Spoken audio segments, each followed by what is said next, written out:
Break ನಂತರ breakfast ನ್ಯೂಸ್ಗೆ ಸ್ವಾಗತ. ನಾವು ಕನ್ನಿಮೋಳಿ ವಿಷಯವನ್ನು ನೋಡಿದ್ವಿ, ಹಾಗೆಯೇ ಬಾಬಾ ರಾಮದೇವ್ ಬಗ್ಗೆನೂ ತಿಳ್ಕೊಂಡ್ವಿ. ಇನ್ನು ಸಾಕಷ್ಟು ವಿಚಾರಗಳನ್ನ ತಿಳಿಸ್ಕೊಡ್ತಿದೆ. ಬನ್ನಿ ಅದಕ್ಕೂ ಮುಂಚೆ CET ಬಿಕ್ಕಟ್ಟಿನ ಬಗ್ಗೆ ನೋಡ್ಕೊಂಡು ಬರೋಣ. ಸ್ನಾತಕೋತ್ತರ CET ಬಿಕ್ಕಟ್ಟೇನೋ ಮುಗಿತು, ಆದರೆ ಈಗ ಪದವಿ ಪೂರ್ವ CET ಆರಂಭವಾಗಲಿದೆ. ಇಂಜಿನಿಯರಿಂಗ್ ಸೀಟು ಶುಲ್ಕ ಬಿಕ್ಕಟ್ಟು ಈಗಾಗಲೇ ಬಗೆಹರಿದಿದೆ. ಇನ್ನೇನಿದ್ರು ಸೀಟು ಹಂಚಿಕೆ ಪ್ರಕ್ರಿಯೆ ಮಾತ್ರ ಬಾಕಿ ಉಳಿದಿರೋದು. ಹಾಗಾದ್ರೆ ಈ ಬಾರಿ ಸೀಟು ಹಂಚಿಕೆ ಯಾವ ರೀತಿ ಇದೆ, ಶುಲ್ಕ ನಿಗದಿ ಹೇಗಿದೆ ನೋಡೋಣ ಈ ರಿಪೋರ್ಟ್ನಲ್ಲಿ. ಸಾಕಷ್ಟು ಗಲಾಟೆ ಗೊಂದಲಗಳೊಂದಿಗೆ ಈ ಬಾರಿ ಸ್ನಾತಕೋತ್ತರ CET ಸೀಟು ಹಂಚಿಕೆ ಮಾಡಲಾಯಿತು. ಬೆನ್ನಲ್ಲೇ ಇಂಜಿನಿಯರಿಂಗ್ ಸೀಟು ಶುಲ್ಕ ಬಿಕ್ಕಟ್ಟು, ಕಡೆಗೆ ವಿವಾದ ಹೈಕೋರ್ಟ್ ಮೆಟ್ಟಿಲೇರಿ ಸರ್ಕಾರ ಹಾಗೋ ಹೀಗೋ ಮಾಡಿ ಖಾಸಗಿ ಆಡಳಿತ ಮಂಡಳಿಯ ಮನಪರಿವರ್ತನೆ ಮಾಡುವಲ್ಲಿ ಯಶಸ್ವಿಯಾಯಿತು. ಈಗ ಪದವಿ ಪೂರ್ವ CET ಮತ್ತು ಕಾಮೆಡ್ಗೆ ಫಲಿತಾಂಶದ ಸರದಿ. ಫಲಿತಾಂಶ ಪ್ರಕಟಗೊಂಡಿದ್ದು ಸೀಟು ಹಂಚಿಕೆ ಕೂಡ ಆರಂಭಗೊಳ್ಳಲಿದೆ. ಈ ಬಾರಿ ಸೀಟು ಹಂಚಿಕೆ ಈ ರೀತಿ ಇದೆ. ಒಟ್ಟು ಎಂಜಿನಿಯರಿಂಗ್ ಸೀಟುಗಳಲ್ಲಿ ಸರ್ಕಾರಿ ಕೋಟಾದಲ್ಲಿ 45%, ಕಾಮೆಡ್ಗೆ 30%. ಇನ್ನುಳಿದ 25% ಸೀಟನ್ನ ಮ್ಯಾನೇಜ್ಮೆಂಟ್ಗೆ ಬಿಟ್ಟುಕೊಡಲಾಗಿದೆ. ಇನ್ನು ಮೆಡಿಕಲ್ ಸೀಟುಗಳಲ್ಲಿ ಸರ್ಕಾರ ಮತ್ತು ಕಾಮೆಡ್ಗೆ ಸಮಾನವಾಗಿ 40% ಹಂಚಿಕೊಂಡಿದೆ. ಇನ್ನುಳಿದ 20% ಮ್ಯಾನೇಜ್ಮೆಂಟ್ಗೆ ಬಿಟ್ಟುಕೊಡಲಾಗಿದೆ. ಅದೇ ರೀತಿ ಡೆಂಟಲ್ ಸೀಟು ಹಂಚಿಕೆಯಲ್ಲಿ ಸರ್ಕಾರಿ ಕೋಟಾ 25%, ಕಾಮೆಡ್ಗೆ 60% ಸೀಟುಗಳನ್ನು ತುಂಬಿಕೊಳ್ಳಬಹುದು. ಇನ್ನುಳಿದ 20% ಸೀಟುಗಳನ್ನು ಮ್ಯಾನೇಜ್ಮೆಂಟ್ಗೆ ನೀಡಲಾಗಿದೆ. ಸೀಟು ಹಂಚಿಕೆ ವಿವರ ಈ ರೀತಿ ಇದ್ರೆ ಇನ್ನು ಶುಲ್ಕ ನಿಗದಿ ಹೇಗಿದೆ ನೀವೇ ನೋಡಿ.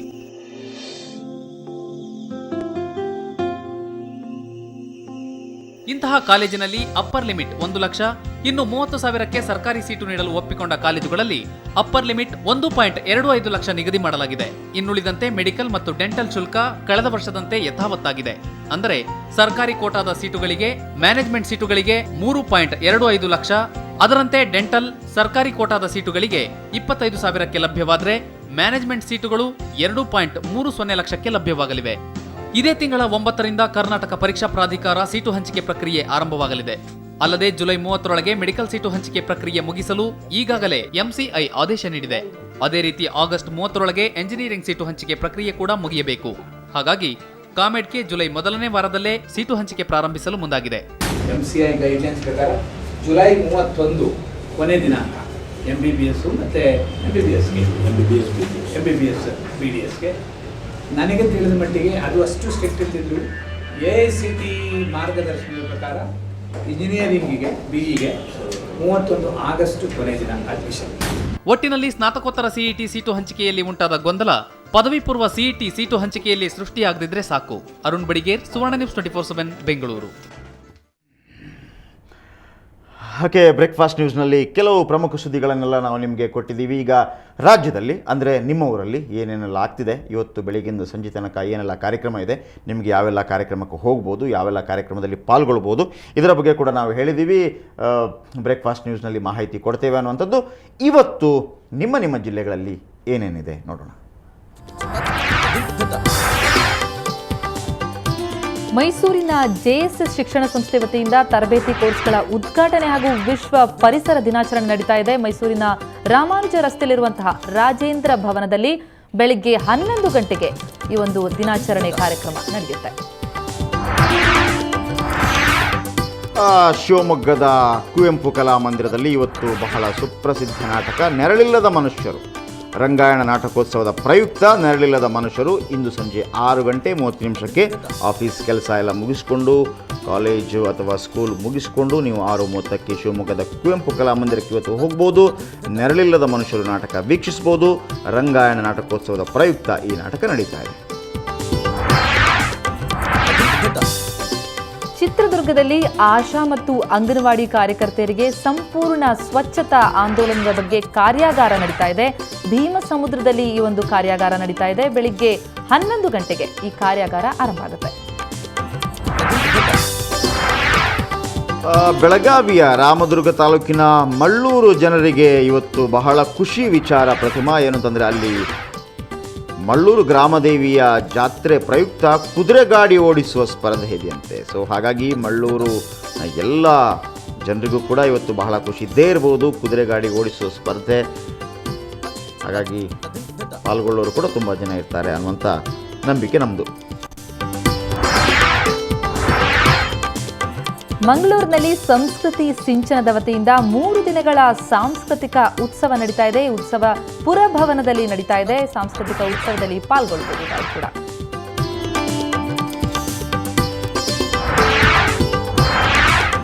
ಇವತ್ತು ಉಡುಪಿಯ ಕೃಷ್ಣ ಮಠದಲ್ಲಿ ಸಾಂಸ್ಕೃತಿಕ ಮತ್ತು ಧಾರ್ಮಿಕ ಉತ್ಸವ. ಯಾಕೆಂತಂದರೆ ಲಕ್ಷ್ಮೀವರ ತೀರ್ಥರ ಜನ್ಮ ನಕ್ಷತ್ರ ಪ್ರಯುಕ್ತ ಈ ಸಾಂಸ್ಕೃತಿಕ ಮತ್ತು ಧಾರ್ಮಿಕ ಉತ್ಸವವನ್ನು ಹಮ್ಮಿಕೊಳ್ಳಲಾಗಿದೆ ಉಡುಪಿಯಲ್ಲಿ ಕೃಷ್ಣ ಮಠದಲ್ಲಿ. ಇನ್ನು ಬಳ್ಳಾರಿ ತಾಲೂಕಿನ ಚಳಗುರ್ಕಿ ಗ್ರಾಮದಲ್ಲಿ ಸಂಜೆ 5 ಗಂಟೆಗೆ ಐತಿಹಾಸಿಕ ಎರಿತಾತ ಜಾತ್ರೆಯ ತೇರು ನಡೆಯುತ್ತೆ. ತೇರಲ್ಲಿ ತಾವು ಭಾಗವಹಿಸಬಹುದು. ಸಾಂಸ್ಕೃತಿಕ ಉತ್ಸವದಲ್ಲಿ ಭಾಗವಹಿಸಿ ಸಂಭ್ರಮಿಸಬಹುದು.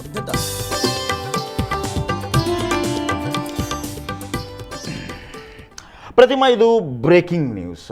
ನಾವು ಬ್ರೇಕ್ಫಾಸ್ಟ್ ನ್ಯೂಸಲ್ಲಿ ಹಲವಾರು ಬ್ರೇಕಿಂಗ್ ನ್ಯೂಸ್ಗಳನ್ನು ಕೂಡ ಕೊಡ್ತಾನೆ ಇರ್ತೀವಿ. ಸೊ ಹಾಗಾಗಿ ಏನೇ ಇದ್ದರೂ ಸಹ ಬ್ರೇಕ್ಫಾಸ್ಟ್ ನ್ಯೂಸ್ನಲ್ಲಿ ಬೆಳಗ್ಗೆ ನೀವೆಲ್ಲ ಸುದ್ದಿಗಳನ್ನು ಫ್ರೆಶ್ ಆಗಿ ನೋಡೋದ್ರಿಂದ ಎಲ್ಲ ನ್ಯೂಸ್ಗಳು ಕೂಡ ಬ್ರೇಕಿಂಗ್ ನ್ಯೂಸೇ ಆಗಿರುತ್ತೆ. ಸೊ ಹಾಗಾಗಿ ಬ್ರೇಕ್ಫಾಸ್ಟ್ ನ್ಯೂಸ್ನಲ್ಲಿ, ಬ್ರೇಕ್ಫಾಸ್ಟ್ ಅಂದರೆ ನಿಮ್ಗೆ ಗೊತ್ತಿರುವಂಥದ್ದೇ, ಒಂದು ಹೋಟೆಲ್ಗೆ ಹೋದರೆ ಅಲ್ಲಿ ಇವತ್ತಿನ ಸ್ಪೆಷಲ್ ಅಂತ ಏನಾದರೂ ಇರುತ್ತೆ. ಸೊ ಹಾಗಾಗಿ ನಾವು ಬ್ರೇಕ್ಫಾಸ್ಟ್ ನ್ಯೂಸಲ್ಲಿ ಕೂಡ ನಿಮ್ಗೆ ಏನಾದರೂ ಒಂದು ಸ್ಪೆಷಲ್ ಕೊಡಬೇಕಲ್ವಾ. ಸೊ ಬ್ರೇಕ್ಫಾಸ್ಟ್ ನ್ಯೂಸಲ್ಲಿ ಬೇರೆ ಬೇರೆ ಜಿಲ್ಲೆಗಳಿಂದ ಯಾವುದಾದ್ರೂ ಒಂದು ಪ್ರಮುಖ ಸುದ್ದಿಯನ್ನು ನಾವು ನಿಮಗಾಗಿ ಆಯ್ಕೆ ಮಾಡಿರ್ತೀವಿ. ಅದುವೇ ಬ್ರೇಕ್ಫಾಸ್ಟ್ ನ್ಯೂಸ್ ಸ್ಪೆಷಲ್. ಅದು ಯಾವುದು ನೋಡೋಣ.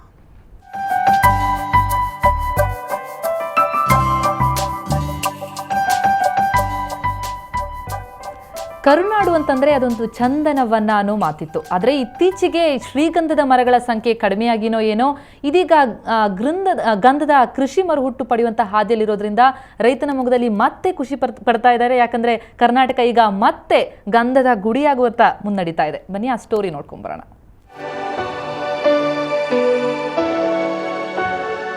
ಹಚ್ಚ ಹಸಿರಿನ ದಾಳಿಂಬೆ ತೋಟ, ಇದರ ಮಧ್ಯೆ ನಲನಲಿಸುತ್ತಿರುವ ಶ್ರೀಗಂಧದ ಸಸ್ಯಗಳು.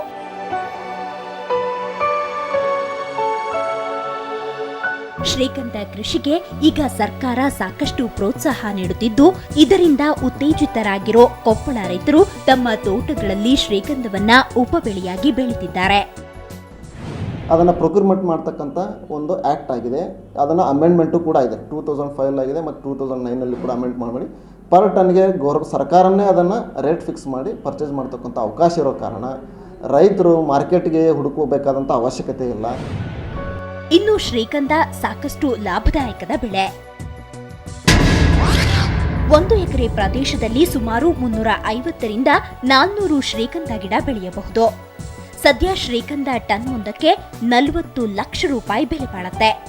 ಅಲ್ಲದೆ ಈಗ ಸರ್ಕಾರ ಪ್ರತಿ ಹೆಕ್ಟೇರ್ಗೆ 63,000 ರೂಪಾಯಿ ಸಹಾಯಧನ ಕೂಡ ನೀಡುತ್ತಿದೆ. ಇದರಿಂದ ಒಂದು ಕಾಲಕ್ಕೆ ಶ್ರೀಗಂಧದಿಂದ ದೂರ ಹೋಗಿದ್ದ ರೈತರು ಈಗ ಮತ್ತೆ ಶ್ರೀಗಂಧಕ್ಕೆ ಮೊರೆ ಹೋಗಿದ್ದಾರೆ. ಸರ್, ಈ ಶ್ರೀಗಂಧ ಮೊದಲು ಬೆಳಿಲಿಕ್ಕೆ ರೈತರು ಹಿಂದೇಟಾಗ್ತಾಯಿದ್ರು. ಯಾಕಂದರೆ ಅದು ಪ್ರೊಟೆಕ್ಷನ್ ಪ್ರಾಬ್ಲಮ್ಗೋಸ್ಕರ ರೈತರು ಹಿಂದೇಟಾಗ್ತಾಯಿದ್ರು. ಈಗ ಗೌರ್ಮೆಂಟ್ಲಿಂದ ಅದಕ್ಕೆ ಸಾಕಷ್ಟು ಫೆಸಿಲಿಟಿನ ಕೊಡ್ತಾ ಇದ್ದಾರೆ. ಮತ್ತು ನಮ್ಮ ಡಿಪಾರ್ಟ್ಮೆಂಟ್ ತೋಟಗಾರಿಕೆ ಇಲಾಖೆಯಿಂದ ಕೂಡ ಮೆಡಿಸಿನಲ್ ಅರೋಮ್ಯಾಟಿಕ್ ಬೋರ್ಡ್ಲಿಂದ ಪರ್ ಹೆಕ್ಟರಿಗೆ 60,000 ರೂಪಾಯಿ ಸಹಾಯಧನವನ್ನು ನೀಡ್ತಾ ಇದ್ದೀವಿ ನಾವು. ಒಟ್ನಲ್ಲಿ ಶ್ರೀಗಂಧ ಬೆಳೆಯಲ್ಲಿ ಕೈತಪ್ಪಿ ಹೋಗಿದ್ದ ಅಗ್ರಸ್ಥಾನ ಮತ್ತೆ ಕರ್ನಾಟಕದ ಪಾಲಾಗುತ್ತಾ ಕಾದು ನೋಡಬೇಕಿದೆ. ದೊಡ್ಡೇಶಿಲಿಗಾರ್, ಸುವರ್ಣ ನ್ಯೂಸ್ 24/7 ಕೊಪ್ಪಳ. ಪ್ರತಿಮಾ, ಶ್ರೀಗಂಧದ ನಾಡು ಯಾವತ್ತೂ ಕರ್ನಾಟಕ ಆಗಿರಲಿ. ಸೊ ಈಗ ಅರಣ್ಯ ಸಚಿವರೇನಿದ್ದಾರೆ ವಿಜಯಶಂಕರ್ ಅವರು, ಇವರು ಕೂಡ ಸಾಕಷ್ಟು ಮುತುವರ್ಜಿ ವಹಿಸ್ತಾ ಇದ್ದಾರೆ ಈ ರೀತಿ ಮರಗಳನ್ನು ಬೆಳೆಸೋದ್ರ ಬಗ್ಗೆ, ಶ್ರೀಗಂಧದ ಮರಗಳನ್ನು ಬೆಳೆಸೋದ್ರ ಬಗ್ಗೆ. ಹಾಗೆಯೇ ಭಾಳ ಫ್ರೀಯಾಗಿ ಸಸಿಗಳನ್ನು ನೀಡ್ತಾ ಇದ್ದಾರೆ, ಕ್ವಾಲಿಟಿ ಸಸಿಗಳು. ಹಾಗೆಯೇ ಸಬ್ಸಿಡಿ ಕೂಡ ಇದೆ. ಅದಕ್ಕೆ 3 ವರ್ಷಗಳ ಕಾಲ ಸಬ್ಸಿಡಿ ಕೂಡ ನೀಡ್ತಾರೆ. ಅದನ್ನು ಬಂದು ಟೆಸ್ಟ್ ಮಾಡ್ತಾರೆ. ಅಂದರೆ ತುಂಬ ಸ್ಥಳದಲ್ಲಿ 100 ಸಸಿಗಳು, 1000 ಸಸಿಗಳು ಈ ರೀತಿ ನಡೆದಿದ್ದರೆ ಸರ್ಕಾರವೇ ಆ ಸಸಿಗಳನ್ನು ಭಾಳ ಫ್ರೀಯಾಗಿ ನೀಡುತ್ತಿದೆ, ಕ್ವಾಲಿಟಿ ಯುಕ್ತ ಸಸಿಗಳನ್ನು. ಸೊ ಒಂದಲ್ಲ ಒಂದು ದಿವಸ ನಾವು ಅರಣ್ಯ ಸಚಿವ ವಿಜಯಶಂಕರ್ ಅವರನ್ನು ಕೂಡ ನಮ್ಮ ಬ್ರೇಕ್ಫಾಸ್ಟ್ ನ್ಯೂಸ್ಗೆ ಖಂಡಿತವಾಗಲೂ ಕರೆಸ್ತೀವಿ. ಯಾವ ರೀತಿ ನೀವು ಕೂಡ ನಿಮ್ಮ ತೋಟಗಳಲ್ಲಿ ಶ್ರೀಗಂಧದ ಮರಗಳನ್ನು ಬೆಳೀಬೋದು ಅನ್ನೋದ್ರ ಬಗ್ಗೆ ನಾವು ಖಂಡಿತವಾಗ್ಲೂ ವಿಜಯಶಂಕರ್ ಅವರಿಂದನೇ ಮಾಹಿತಿ ಪಡೆಯೋಣ. ಆ ಒಂದು ಮಾಹಿತಿಯನ್ನು ನಾವು ನಿಮಗೆ ಖಂಡಿತವಾಗ್ಲೂ ನೀಡ್ತೀವಿ. ಅಂದರೆ ಆ ದಿನಗಳು ಬರಲಿ, ಪ್ರತಿ ಮನೆಯಲ್ಲೂ ಒಂದೊಂದು ಗಂಧದ ಮರ ಇರೋ ಥರ. ಆ ಮೂಲಕ ಕನ್ನಡ ನಾಡು ಗಂಧದ ಗುಡಿ ಆಗುತ್ತೆ. ಓಕೆ, ರಾಜ್ಯದಲ್ಲಿ ನಿನ್ನೆ ನಡೆದಂತಹ ಪ್ರಮುಖ ಸುದ್ದಿಗಳನ್ನು ಕೂಡ ನೋಡೋಣ. ನಾವೀಗ ಒಂದು ನೋಟನ ನೋಡೋಣ ಕ್ವಿಕ್ ಲುಕ್ನಲ್ಲಿ. ಹಾವೇರಿಯ ಮಣಕೂರಲ್ಲಿ ವಿದ್ಯುತ್ ಕಣ್ಣಾಮುಚ್ಚಾಲೆ 15 ದಿನಗಳಿಂದ ಕುಡಿಯುವ ನೀರಿಗೂ ತೊಂದರೆ. ಸಿಟ್ಟಿಗೆದ್ದ ಸ್ಥಳೀಯರಿಂದ ಹೆಸ್ಕಾಂ ಕಚೇರಿಗೆ ಬೀಗ ಜಡಿದು ಪ್ರತಿಭಟನೆ. ಯಾದಗಿರಿಯ ಸ್ಟೇಟ್ ಬ್ಯಾಂಕ್ ಆಫ್ ಹೈದರಾಬಾದ್ ಶಾಖೆ 3 ದಿನದಿಂದ ಬಂದ್. ಎಟಿಎಂ ಕೂಡ ಕೊಟ್ಟು ಕೈ ಕೇಳಿದ್ರೆ ಕನೆಕ್ಟಿವಿಟಿ ಪ್ರಾಬ್ಲಮ್ ಅನ್ನೋ ಉತ್ತರ. ಬ್ಯಾಂಕ್ ಬೇಜವಾಬ್ದಾರಿಗೆ ಗ್ರಾಹಕರ ಆಕ್ರೋಶ. ನನ್ನನ್ನು ಮತಾಂತರಿಸಲು ಒತ್ತಡ ತರಲಾಗ್ತಿದೆ. ಛಲವಾದಿ ಮಹಾಸಭಾದ ರಾಜ್ಯಾಧ್ಯಕ್ಷರ ವಿರುದ್ಧ ಚಿತ್ರದುರ್ಗ ಬಸವನಾಗಿದೇವ ಸ್ವಾಮೀಜಿ ಗಂಭೀರ ಆರೋಪ. ಕೂಡಗಿ ವಿದ್ಯುತ್ ಯೋಜನೆಗೆ ವಿರೋಧ. ಎಸ್ಆರ್ ಪಾಟೀಲ್ ಕೈಗೊಂಡಿದ್ದ ಪಾದಯಾತ್ರೆ ಕೂಡಲ ಸಂಗಮದಲ್ಲಿ ಸಮಾಪ್ತಿ.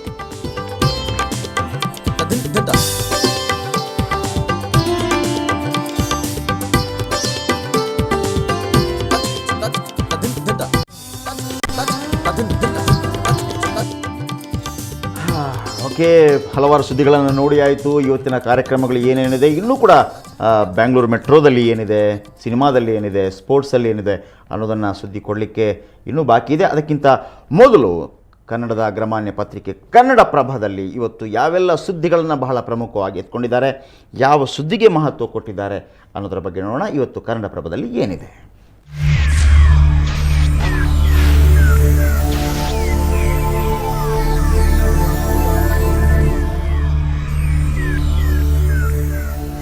ಬಾಬಾ ಎತ್ತಂಗಡಿಯನ್ನು ಏನು ಮಾಡಿದ್ರು, ಬಾಬಾರನ್ನ ರಾಮದೇವ್ ಬಾಬಾ ಅವರವರು ಯಾವ ರೀತಿಯಲ್ಲಿ ಪ್ರತಿಭಟನೆಯನ್ನು ಮಾಡ್ತಿದ್ರು, ಅದಕ್ಕೆ ವಿರೋಧವನ್ನು ವ್ಯಕ್ತಪಡಿಸಿ ಬಾಬಾ ನಡೆಸ್ತಾ ಇದ್ದಂತಹ ಒಂದು ನಿರಶನಕ್ಕೆ ಎತ್ತಂಗಡಿಯನ್ನು ಮಾಡಲಿಕ್ಕೆ ಪೊಲೀಸರು ಬಂದಿದ್ರು. ಈ ಒಂದು ಇದು ವಿಚಾರಕ್ಕಾಗಿ ಸುಪ್ರೀಂ ಕೋರ್ಟ್ ಕೇಂದ್ರಕ್ಕೆ ಒಂದು ನೋಟಿಸನ್ನು ಕೊಟ್ಟಿದೆ. ಸುಪ್ರೀಂ ಕೋರ್ಟ್ ಈ ಒಂದು ದುಶ್ಯಾಸನ ನೀತಿಗೆ ಸಾಕಷ್ಟು ಗರಂ ಆಗಿದೆ. ಕೇಂದ್ರ ಉತ್ತರವನ್ನು ತಕ್ಷಣವೇ ಕೊಡಬೇಕು, ಪ್ರಜಾಪ್ರಭುತ್ವಕ್ಕೆ ವಿರುದ್ಧವಾಗಿ ನಡೆದುಕೊಂಡಿದೆ ಕೇಂದ್ರ ಅನ್ನೋ ರೀತಿಯಲ್ಲಿ ಸುಪ್ರೀಂ ಕೋರ್ಟ್ ಸಾಕಷ್ಟು ಗರಂ ಆಗಿದೆ. ಓಕೆ, ಇನ್ನು ಎರಡನೇ ಪ್ರಮುಖ ಸುದ್ದಿ ಫ್ರಂಟ್ ಪೇಜಲ್ಲಿ ಕೆಳಗಡೆ ಹಾಕಿದ್ದಾರೆ. ವಿಶ್ವ ಕನ್ನಡ ಸಮ್ಮೇಳನಕ್ಕೆ ಲೆಕ್ಕ ಪಕ್ಕ ಇಲ್ಲ. ಖರ್ಚು ವೆಚ್ಚದ ಲೆಕ್ಕ ಕೇಳಿದರೆ ಒಬ್ಬರು ಮತ್ತೊಬ್ಬರತ್ತ ಬೊಟ್ಟು ಮಾಡುವ ಪರಿಪಾಠ ಅನ್ನೋದನ್ನು ಬಹಳ ಪ್ರಮುಖವಾಗಿ ತಗೊಂಡಿದ್ದಾರೆ. ಅದು ಕೂಡ ಹೇಳ್ಬುದ್ದಿ ಏನು ಸುದ್ದಿ ವಿಶೇಷದಲ್ಲಿ. ಓಕೆ, ಹಾಗೆಯೇ ಅಧಿವೇಶನ ಶಾಸಕರಿಗೆ ಬೇಕು, ನಾಯಕರಿಗೆ ಬೇಡ ಅನ್ನೋದನ್ನ ಒಳಪುಟದಲ್ಲಿ ಕನ್ನಡ ಪ್ರಭ ತೆಗೆದುಕೊಂಡಿದೆ. ಅಂತಂದ್ರೆ ಈ ಅಧಿವೇಶನಕ್ಕೆ ಏನು ಕಾಂಗ್ರೆಸ್ ಮತ್ತು JDS ಧಿಕ್ಕಾರವನ್ನ ಹೊಡಿತಾ ಇದೆ, ಅದು ಅಧಿವೇಶನದಲ್ಲಿ ಪಾಲ್ಗೊಳ್ಳಲ್ಲ ಅಂತ ಬಹಿಷ್ಕರಿಸ್ತಾ ಇದೆ. ಆದರೆ ಶಾಸಕರಿಗೆ ಒಂದು ರೀತಿಯಲ್ಲಿ ಕಾಂಗ್ರೆಸ್ ಶಾಸಕರಿಗೆ ಅದರಲ್ಲೂ ತಮ್ಮ ಕೇಂದ್ರದ ಸಮಸ್ಯೆಗಳ ಬಗ್ಗೆ ಗಮನವನ್ನು ಸೆಳೆಯಬೇಕು, ಹಾಗಾಗಿ ಅಧಿವೇಶನದಲ್ಲಿ ಪಾಲ್ಗೊಳ್ಬೇಕು ಅನ್ನೋ ಒಂದು ಆಶಯ ಇತ್ತು. ಆದರೆ ನಾಯಕರು ಇದಕ್ಕೆ ವಿರೋಧವನ್ನು ವ್ಯಕ್ತಪಡಿಸ್ತಾರೆ ಹಿನ್ನೆಲೆಯಲ್ಲಿ ಅವರೊಂದು ರೀತಿಯಲ್ಲಿ ಅಕ್ಕಿ ಮೇಲೆ ಆಸೆ, ನೆಂಟರ ಮೇಲೂ ಪ್ರೀತಿ ಅನ್ನೋ ರೀತಿಯಲ್ಲಿ ಒಂದು ರೀತಿಯಲ್ಲಿ ದ್ವಂದ್ವದಲ್ಲಿ ಒಳಗಾಗಿದ್ದಾರೆ ಈಗ. ಓಕೆ, ಇನ್ನು ಕನ್ನಡಪ್ರಭದ 13ನೇ ಪುಟದಲ್ಲಿ ಬಹಳ ಪ್ರಮುಖವಾಗಿ ಸುದ್ದಿಯನ್ನು ಎತ್ಕೊಂಡಿದ್ದಾರೆ. ಕಾಮೆಡ್-ಕೆ-ನಲ್ಲಿ ಕರ್ನಾಟಕದ್ದೇ ಪ್ರಾಬಲ್ಯ. ಬೆಂಗಳೂರಿನ ಪ್ರೇರಣಾ ಮೆಡಿಕಲ್ನಲ್ಲಿ ಅಗ್ರಸ್ಥಾನ. ಇಂದು 9ಕ್ಕೆ ವೆಬ್ಸೈಟ್ನಲ್ಲಿ ಫಲಿತಾಂಶ ಪ್ರಕಟ. ಹಾಗೆಯೇ PCM ಹಾಗೂ PCBಯಲ್ಲಿ ಯಾರೆಲ್ಲ ರ್ಯಾಂಕ್ ಗಳಿಸಿದ್ದಾರೆ ಅವರ ಕೆಲವು ಫೋಟೋಗಳನ್ನು ಕೂಡ ಪ್ರಕಟಿಸಲಾಗಿದೆ ಇವತ್ತಿನ ಕನ್ನಡಪ್ರಭದಲ್ಲಿ. ಹಾಗೆಯೇ ನಾಸಿಕ್ನಲ್ಲಿ ಒಂದು ಗ್ರೇಟ್ ಎಸ್ಕೇಪ್ ಅಂತಲೇ ಹೇಳಬೇಕು. ರ್ಯಾಲಿ ಆಫ್ ಮಹಾರಾಷ್ಟ್ರದಲ್ಲಿ ಕನ್ನಡಿಗರು ಗ್ರೇಟ್ ಎಸ್ಕೇಪ್ ಆಗಿದ್ದಾರೆ. ಅಂದರೆ ಮಾರುತಿ ಎಸ್ಟೀಮ್ ಕಾರು ಈ ರೇಸ್ ನಡೀತಾ ಇರುವಂತಹ ರ್ಯಾಲಿ ನಡೀತಾ ಇರುವಂತಹ ಸಂದರ್ಭದಲ್ಲಿ 7 ಬಾರಿ ಪಲ್ಟಿ ಹೊಡೆದು 300 ಅಡಿ ಆಳಕ್ಕೆ ಬಿತ್ತಂತೆ. ಅದರ ಹಿಂದೆ ಇದ್ದವರಂತೂ ಅದರ ಬಚಾವಾಗಕ್ಕೆ ಸಾಧ್ಯನೇ ಇಲ್ಲ, ಅವರು ಹೋಗೇ ಬಿಟ್ರು ಅಂದ್ಕೊಂಡಿರುತ್ತೆ. ಆದರೆ ಅವರು ಅಷ್ಟು ಅಡಿ ಆಳ ಬಿದ್ದರೂ ಏನೂ ಆಗದೆ ವಾಪಸ್ ಬಂದಿದ್ದಾರೆ ಕನ್ನಡಿಗರಾದ ಅಶ್ವಿನ್ ಗೌಡ ಮತ್ತು ಅನೂಪ್ ಕುಮಾರ್ ಅವರು. ಹಾಗೇನೆ ಇನ್ನೊಂದು ವಿಚಾರ ಅಂತಂದರೆ, ಇನ್ನೊಂದು ಪುಟಾಣಿ ಸ್ಕೇಟಿಂಗ್ ಪಟುಗಳ ವಿಶ್ವ ದಾಖಲೆ ನಿರ್ಮಾಣ ಆಗಿದೆ. ಅಂದರೆ 2 ದಿನಗಳಿಂದ ಸುರಿತಾ ಇತ್ತು ಬೆಳಗಾವಿಯಲ್ಲಿ ಮಳೆಯ ಜಿಡಿ ಮಳೆಯ ನಡುವೆನೇ ಇವರು ಸ್ಕೇಟಿಂಗ್ ಆಡಿ ಪುಟಾಣಿಗಳು ವಿಶ್ವ ದಾಖಲೆಯನ್ನು ನಿರ್ಮಿಸಿದ್ದಾರೆ. 30 ಗಂಟೆ ನಿರಂತರವಾಗಿ ಈ ಸ್ಕೇಟಿಂಗನ್ನು ಮಾಡಿದ್ದಾರೆ ಇವರು. ಸುಮಾರು 80 ಪಟುಗಳು ಮಾಡಿದಂತಹ ಈ ಸ್ಕೇಟಿಂಗ್ ಈಗ ವಿಶ್ವ ದಾಖಲೆಯತ್ತ. ಓಕೆ, ಇವಿಷ್ಟು ಕನ್ನಡ ಪ್ರಭದಲ್ಲಿ ಇವತ್ತಿರುವಂತಹ ಸುದ್ದಿಗಳು, ಪ್ರಮುಖ ಸುದ್ದಿಗಳನ್ನು ನಾವು ನಿಮಗೆ ಕನ್ನಡ ಪ್ರಭ ಯಾವ ರೀತಿ ಬೆಳಕು ಬೀರಿದೆ ಅನ್ನೋದನ್ನ ತೋರಿಸ್ಕೊಟ್ವಿ. ಮತ್ತೆ ಇನ್ನೂ ಸಾಕಷ್ಟು ವಿಚಾರಗಳನ್ನು, ಇನ್ನು ಬೆಂಗಳೂರಿನಲ್ಲಿ ಏನೇನು ಕಾರ್ಯಕ್ರಮಗಳು ನಡೀತಾ ಇವೆ, ಬೆಂಗಳೂರಿನಲ್ಲಿ ಇರುವಂತಹ ಅಂದರೆ ಇಂಪಾರ್ಟೆಂಟ್ ಸುದ್ದಿಗಳೇನು ಅವನ್ನ ಕೂಡ ನಿಮಗೆ ತೋರಿಸ್ತೀವಿ. ಬ್ಯಾಂಗ್ಳೂರು ಬ್ರೇಕ್ಫಾಸ್ಟ್ ನ್ಯೂಸ್ ಅಲ್ಲಿ ಬ್ಯಾಂಗ್ಳೂರು ಸ್ಪೆಷಲ್ ಏನಿದೆ. ಹೌದು. ಓಕೆ, ಅವೆಲ್ಲವನ್ನ ನೋಡೋಣ. ಅದಕ್ಕೂ ಮುನ್ನ ಒಂದು ಬ್ರೇಕ್ ತಗೊಳ್ಳಿ. ಬ್ರೇಕ್ನ ನಂತರ ನಿರೀಕ್ಷಿಸಿ. ಹುಟ್ಟೋದ್ಯಾಕೆ ಸಾಯೋದ್ಯಾಕೆ ಏನಾದರೂ ಸಾಧಿಸಿ ಹೋಗೋಕೆ ಸಾಫ್ಟ್ವೇರ್ ಕೈಗಳಲ್ಲಿ ಸಮಾಜ ಸೇವೆಯ ಸಂತಸ ಬಡ ಮಕ್ಕಳ ಪಾಲಿಗೆ ಅಕ್ಷರದಾನಿ.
ಬ್ರೇಕ್ಫಾಸ್ಟ್ ನ್ಯೂಸ್ಗೆ ಮತ್ತೆ ಸ್ವಾಗತ.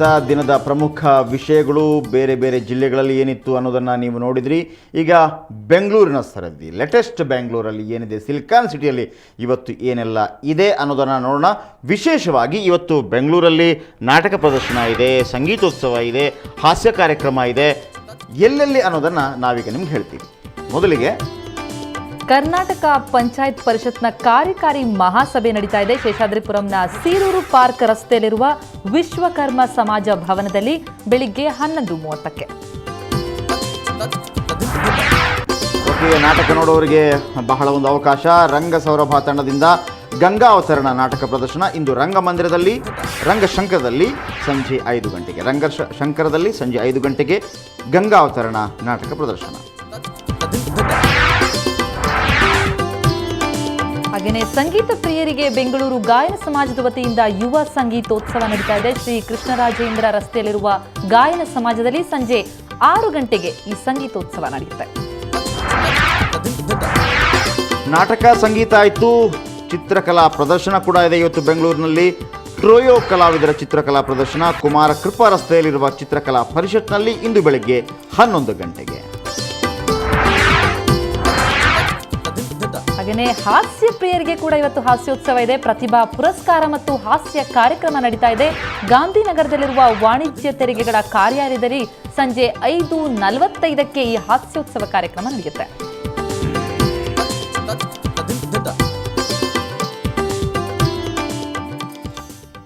ಅದೇ ಪ್ರತಿಮಾ, ನಾವು ಯಾಕೆ ಬೆಂಗಳೂರು ಸ್ಪೆಷಲ್ಲು ಅಥವಾ ಇಡೀ ಜಿಲ್ಲೆಗಳಲ್ಲಿ ಇವತ್ತು ಏನು ಸುದ್ದಿಗಳಿದೆ ಅನ್ನೋಂತ ಹೇಳೋದಕ್ಕೆ ಇದೇ ಕಾರಣ. ಏನಂತಂದರೆ ಇವತ್ತು ಬೆಂಗಳೂರಲ್ಲಿ ನೋಡಿ ನಾಟಕ ಇದೆ, ಸಂಗೀತೋತ್ಸವ ಇದೆ, ಚಿತ್ರಕಲಾ ಪ್ರದರ್ಶನ ಇದೆ, ಹಾಸ್ಯೋತ್ಸವ ಇದೆ, ಹಾಸ್ಯ ಕಾರ್ಯಕ್ರಮ ಇದೆ. ಸೊ ಎಲ್ಲಿ ಯಾವಾಗ ಎಷ್ಟು ಹೊತ್ತಿಗೆ ಯಾವ ಪ್ಲೇಸಲ್ಲಿ ಅನ್ನೋದನ್ನು ನಾವು ನಿಮಗೆ ಬ್ರೇಕ್ಫಾಸ್ಟ್ ನ್ಯೂಸಲ್ಲಿ ನಾವು ನಿಮಗೆ ಹೇಳ್ತೀವಿ. ಹಾಗಾಗಿ ಪ್ರತಿದಿನ ಬ್ರೇಕ್ಫಾಸ್ಟ್ ನ್ಯೂಸ್ ವೀಕ್ಷಿಸ್ತಾ ಇರಿ. ಕೇವಲ ಇಷ್ಟು ಮಾತ್ರವಲ್ಲ, ಇನ್ನೂ ಕೂಡ ಹಲವಾರು ವಿಚಾರಗಳಿದೆ. ನಾವು ಬೇರೆ ಜಿಲ್ಲೆಗಳಿಂದ ಒಂದು ಸ್ಪೆಷಲ್ ಸ್ಟೋರಿಯನ್ನು ನಿಮ್ಗಾಗಿ ತಂದಿದ್ದೀವಿ, ಗಂಧದ ನಾಡು ಸ್ಟೋರಿಯನ್ನು. ಸೊ ಹಾಗಿರುವಾಗ ಬೆಂಗಳೂರು ಮೆಟ್ರೋ ಸಿಟಿಯಿಂದ ಕೂಡ ನಿಮಗೊಂದು ಸ್ಟೋರಿಯನ್ನು ನಾವು ಸ್ಪೆಷಲ್ ಸ್ಟೋರಿನ ತಂದಿರ್ತೀವಿ. ಆ ಸ್ಪೆಷಲ್ ಸ್ಟೋರಿ ಯಾವ್ದು ನೋಡೋಣ.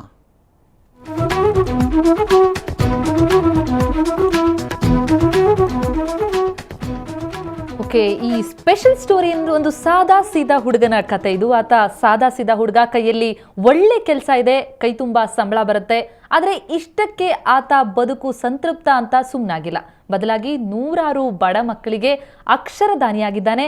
ತನಗೆ ಬರುವಂತಹ ಸಂಬಳದಲ್ಲೇ ಬಡ ಮಕ್ಕಳ ಶಾಲಾ ಫೀಸನ್ನು ಕಟ್ತಾನೆ. ಹೀಗೆ ನಿಸ್ವಾರ್ಥ ಸೇವೆಯನ್ನು ಮಾಡ್ತಿರುವ ಹುಡುಗನ ಪರಿಚಯ ನಿಮಗೂ ಆಗಬೇಕು ಅಂತಂದ್ರೆ ನಮಗೂ ಕಾತರ ಕುತೂಹಲ ಇದೆ. ಬನ್ನಿ ಈ ವರದಿಯನ್ನು ನೋಡೋಣ.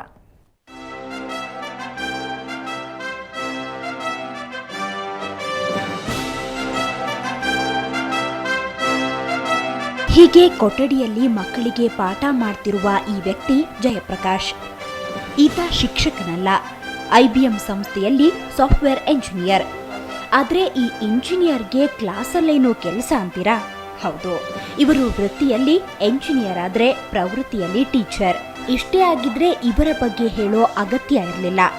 ಇವರು ಪಾಠ ಹೇಳಿಕೊಡ್ತಿರೋದು ಹಣಕ್ಕಾಗಿ ಅಲ್ಲ. ಕಳೆದ 5-6 ವರ್ಷಗಳಿಂದ ಬಡ ಮಕ್ಕಳಿಗೆ ಉಚಿತ ಶಿಕ್ಷಣ ನೀಡುತ್ತಿದ್ದಾರೆ. ಇಲ್ಲಿ ಪ್ರಥಮ ಆದ್ಯತೆ ಬಡ ಮಕ್ಕಳಿಗಾದ್ರೆ ನಂತರದ ಆದ್ಯತೆ 35ರಿಂದ 45ರಷ್ಟು ಫಲಿತಾಂಶ ಪಡೆದ ಹಿಂದುಳಿದ ಮಕ್ಕಳಿಗೆ. ನಮ್ಮಪ್ಪ ಓದ್ತೀನಿ ಅಂತ ಹೇಳ್ತಾರೆ ಅಷ್ಟೇ, ಆದರೆ ನಮ್ಮ ಮನೇಲಿ ಅಷ್ಟೊಂದು ಪೂರ್ ಬ್ಯಾಕ್ಗ್ರೌಂಡ್ ಅಲ್ವಾ, ಅದಕ್ಕೋಸ್ಕರ ಅಷ್ಟೊಂದೇನು ಓದಿಸೋಕ್ಕಾಗಿಲ್ಲ. ಸೊ ಈ ಸಲ ಹೆಲ್ಪ್ ಮಾಡಿದ್ದು. ಈಗ ಅಡ್ಮಿಷನ್ ಇವತ್ತಾಯಿತು ನಮಗೆ. ಎಷ್ಟೇ ದಡ್ಡರಾಗಿದ್ರೂ ಅವರಿಗೆ ಸರಳ ಬೋಧನೆಯ ಮೂಲಕ ಉತ್ತಮ ಅಂಕ ಗಳಿಸುವಂತ ಜ್ಞಾನ ನೀಡುತ್ತಾರೆ ಈ ಅಕ್ಷರದಾನಿ. ಈ ಸಮಾಜ ಸೇವೆಗೆ ಅವರ ತಾಯಿಯೇ ಪ್ರೇರಣೆ. ಒಂದು 4 ಜನ ಇರ್ತೀವಿ ಅಷ್ಟೇ. ನಾವು 4 ಜನ ಏನಾದ್ರು ಅಚೀವ್ ಮಾಡಿ ಏನು ಒಳ್ಳೆ ಏನೋ ನಮಗೆ ಹೆಲ್ಪ್ ಆಯಿತು, ಆ ಥರ ಒಂದು ಅಚೀವ್ ಮಾಡ್ಬೇಕಂತಾನೆ ಇದನ್ನ ಮಾಡಿದ್ದು. ನನ್ನ ತಾಯಿ ಮತ್ತೆ ನಮ್ಮ ತಂದೆ ಕನಸಿದ್ದು ಆ್ಯಕ್ಚುಲಿ ಒಂದು ಶಾಲೆ ನಾವು ಓಪನ್ ಮಾಡಬೇಕು, ಒಂದು ಈ ಥರ ಮಾಡಬೇಕು ಅಂತ. ಕ್ಷಣಿಕ ಜೀವನದಲ್ಲಿ ಸಾರ್ಥಕ ಕೆಲಸ ಮಾಡಬೇಕೆಂಬ ಜಯಪ್ರಕಾಶ್ ಹಂಬಲ ಯುವಜನತೆಗೆ ಮಾದರಿ ಅಂದರೆ ತಪ್ಪಾಗಲ್ಲ. ನಮ್ಮ ಮಧ್ಯೆ ಅದೆಷ್ಟೋ ಮಂದಿ ಕೋಟ್ಯಾಧೀಶರಿರ್ತಾರೆ, ಆದರೆ ಅವರು ಯಾರು ಬಡ ಮಕ್ಕಳಿಗೆ ಸಹಾಯ ಮಾಡೋದಕ್ಕೆ ಯೋಚನೆ ಮಾಡಿರಲ್ಲ. ಆದರೆ ಬೆಂಗಳೂರಿನವರಾದ ಜಯಪ್ರಕಾಶ್ ಮಾತ್ರ ಸ್ವಲ್ಪ ಡಿಫ್ರೆಂಟ್. ಸಾಫ್ಟ್ವೇರ್ ಇಂಜಿನಿಯರ್ ಆದ ಇವರು ತಮ್ಮ ಸಂಬಳದ ಅರ್ಧ ಭಾಗವನ್ನು ಬಡ ಮಕ್ಕಳಿಗೆ ವಿದ್ಯಾಭ್ಯಾಸ ಕೊಡೋದಕ್ಕಾಗಿ ಉಪಯೋಗಿಸ್ತಾ ಇದ್ದಾರೆ. ಇವರು 4 ದಿನದ ಬದುಕಲ್ಲಿ ಇನ್ನೊಬ್ಬರಿಗೆ ಸಹಾಯ ಮಾಡಬೇಕನ್ನೋದು ಇವರ ಉದ್ದೇಶ. ಇವರ ಈ ದೊಡ್ಡತನಕ್ಕೆ ನಾವು ಹ್ಯಾಟ್ಸ್ ಆಫ್ ಹೇಳಲೇಬೇಕು. ಕ್ಯಾಮರಾ ಪರ್ಸನ್ ಲಕ್ಷ್ಮಣ್ ಜೊತೆ ಶ್ರೇಯಸ್ ಶೆಟ್ಟಿ, ಸುವರ್ಣ ನ್ಯೂಸ್ 24/7 ಬೆಂಗಳೂರು. ಜಯಪ್ರಕಾಶ್, ಇನ್ನೊಬ್ಬ ಜಯಪ್ರಕಾಶ್ ಅವರ ಸಾಧನೆನ ನೋಡಿದ್ವಿ. ನಿಜಕ್ಕೂ ಅದೊಂದು ರೀತಿಯಲ್ಲಿ ಮಾದರಿನೇ ಎಲ್ಲ ಯುವ ಜನತೆಗೆ. ಖಂಡಿತವಾಗ್ಲೂ. ಅಂದರೆ ಸಾಫ್ಟ್ವೇರ್ ಕೆಲಸ ಸಿಕ್ಕಿದ ತಕ್ಷಣ ಕೈ ತುಂಬ ಸಂಬಳ. ಅವರು ನಮ್ಗೇನು ಅನ್ಸುತ್ತೆ ಅಂತಂದರೆ ಅವರು ಈ ಲೋಕದಲ್ಲೇ ಇರೋದಿಲ್ಲ. ವೀಕೆಂಡ್ ಪಾರ್ಟಿ, ಮಸ್ತಿ, ಪೇಜ್ 3 ಪಾರ್ಟೀಸ್ ಇದರಲ್ಲೇ ಇರ್ತಾರೆ. ಬೇಕಾದ ಸಂಬಳ ಬರುತ್ತೆ, ಗಾಡಿ, ಕಾರು, ಮತ್ತೊಂದು. ಅವರಿಗೆ ಈ ಒಂದು ಸಮಾಜದ ಬಗ್ಗೆ ಯಾವುದೇ ಚಿಂತನೆ ಇಲ್ವಾ ಅನ್ನುವಂಥದ್ದು. ಯಾಕಂತಂದರೆ ನಮ್ಗೆ ಅನಿಸ್ತಾ ಇರುತ್ತೆ, ಒಂದು ನಾಟಕೋತ್ಸವಕ್ಕೆ ಅಥವಾ ಸಂಗೀತೋತ್ಸವಕ್ಕೆ ಇಲ್ಲಿಗೆಲ್ಲ ಹೋದವರು ಓಕೆ, ಇವರು ಕೂಡ ಸಮಾಜಮುಖಿ ಆಗಿದ್ದಾರೆ ಅನ್ನುವಂಥದ್ದು. ಇವರಿಗೆ ಆ ಸೆನ್ಸೇ ಇಲ್ಲ ಅನ್ನುವಂಥದ್ದು. ಆದರೆ ಜಯಪ್ರಕಾಶ್ ಅವರ ಒಂದು ಸಾಧನೆ ನೋಡುವಾಗ ಇಲ್ಲ, ಪ್ರತಿಯೊಬ್ಬರಲ್ಲೂ ಕೂಡ ಅಂಥ ಒಂದು ಆಶಾಭಾವನೆ ಅಥವಾ ಅಂಥ ಒಂದು ಅಭಿಲಾಷೆ ಇದ್ದೇ ಇರುತ್ತೆ. ಆದರೆ